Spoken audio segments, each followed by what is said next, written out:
નમસ્કાર, મારો આ વિડીયો અમદાવાદ અને મહેસાણાના તમામ યુવાનો સુધી આ પહોંચાડજો. જ્યારે એક છોકરી સિંગર દ્વારા ગીત ગાવામાં આવે કે હારી હારી છોકરીઓને ઠાકોર લઈ ગયા, અને જ્યારે અમે એ ગીત ડિલીટ કરવા માટે જ્યારે અમને કોલ કરીએ ત્યારે ઓર્ગેનાઇઝરનો એવો જવાબ આપે કે આ સોંગ તો અમદાવાદ અને મહેસાણાના ઠાકોરોને ખૂબ ગમ્યું.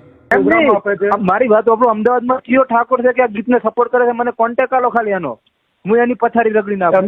મારી વાત અમદાવાદમાં બધા ઠાકોરો રહેતા જ નથી. જે મારે રેગ્યુલર કામ ચાલે છે ઠાકોર સમાજમાં મોસ્ટ ઓફ મારે, અને આગળની જે તારીખો છે બરાબર, એ લોકો વિડીયો નહીં જોયો, હું તો આઈડી જ મોકલું છું બધાને, એ લોકો કેમ મને કામ આપે? ના તો મિત્રો, આ ગીતનો ખુલ્લેઆમ હું વિરોધ કરું છું, બરાબર. અને બાકી જેમ બને આ ગીત ડિલીટ કરી દેવામાં આવે અને સમાજના અસ્મિતાને ઠેસ પહોંચી છે. આ ગીતની જાહેરમાં માફી માંગવામાં આવે, બરાબર.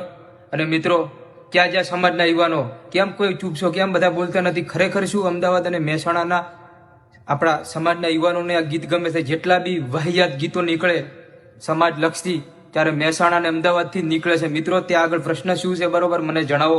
એવું હોય તો તમારી જોડે હું મીટિંગ કરું. ખરેખર તમે આ સોંગનો સપોર્ટ કરો છો, બરોબર? આ ગીતનો વિરોધ થવો જોઈએ હર જગ્યાએ. જય માતાજી.